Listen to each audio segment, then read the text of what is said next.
Yeah, I've like I said, I listen to a lot of different podcasts, and one of them is called the All In podcast, which kind of blew up during COVID, which is a couple of the biggest VCs in TradFi.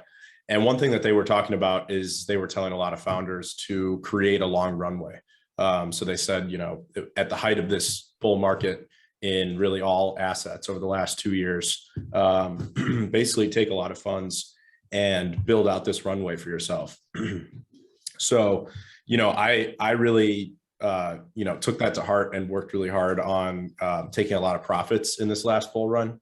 So, Bitcoin at 50,000 plus, Ethereum at ridiculous highs. I obviously held a lot of those too. I've had an ETH miner for a number of years, and I basically took all my profits from that miner and closed it out.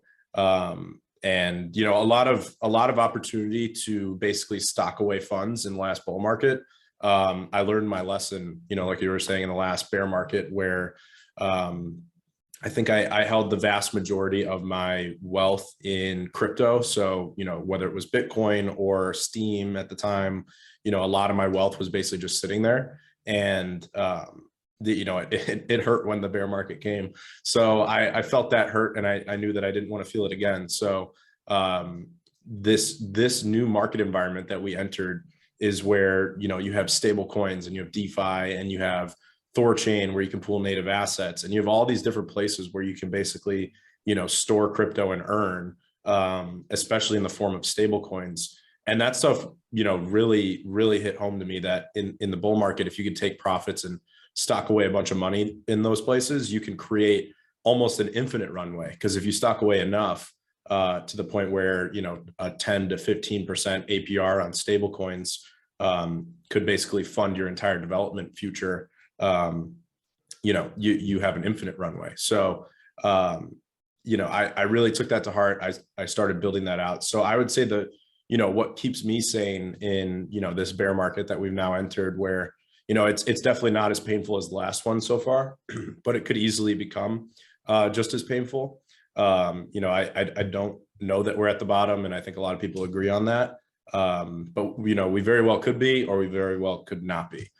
So either way, I think the best position to be in is to know that you've got 3 to 5+ years of funds, both personally and for whatever you're building. So if you're founding a project, I hope you have 3 to 5 years of capital to sustain your development and your team.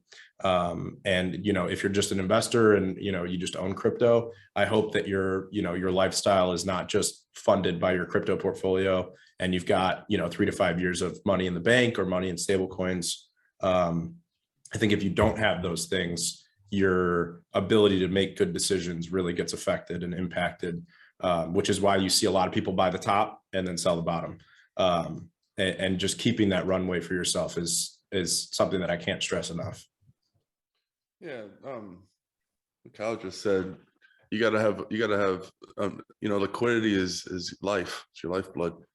And it's funny, he said he went down 95%. Yeah, it sounds about true for me too during that 2018. So yeah, it sounded like he held all the way through it as well. Yeah, going around a roller coaster isn't fun. Taking the round trip isn't always fun. So as a founder, you're going to want to make sure you have the funds, and B, you got to make sure that you have the team. You got to make sure you have ride or die. I've been through this. I'm sure every founder has. When times get tough, you might, and you also, if you have somebody super talented, you got to make sure that they're not easily poached. So I believe if you're smart, because there's difference between being a personal investor, right? And what level of risk you want to take, and then a founder. Because like if you're a founder, it's basically like you're a parent, and you got to make sure that you're not just doing what's best for you, but what's doing best for the project, especially if it's a lot of people involved and people are invested in it. So be smart, right? Don't be greedy, take profits. My advice is always, when you feel rich, take some profit. And when you feel poor, make sure you got a side hustle. The one thing I gauge my quality of life on is how much am I a distressed seller? Because if I have to sell crypto right now, it's painful. I don't know if it's the bottom. It just hurts me inside. I don't know, maybe the price didn't go up there and go down. I just, I feel the hurt when I have to sell right now. So you know what? I played poker. I'll grind some poker if I need some spending money. You gotta humble yourself. Always have some kind of learn something that you can do at any time to make money. Mine is online poker. I live in Mexico. I can fire this thing up right now, play some tournaments, and grind out some money if I'm lucky.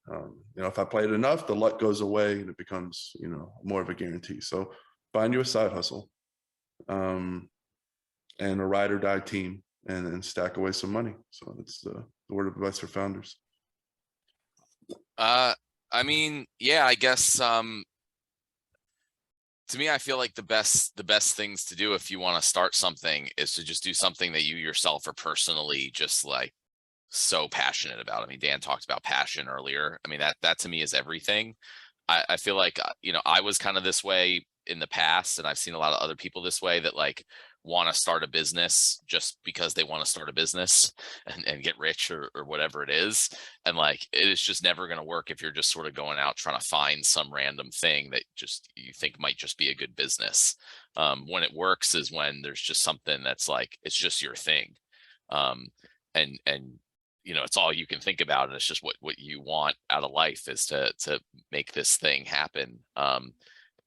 Again, like I was talking about with Splinterlands, like if it's so passionate for you, like there's probably going to be other people in the world, right, that are like you, and those are people that will either be your users, your customers, or even your employees or partners.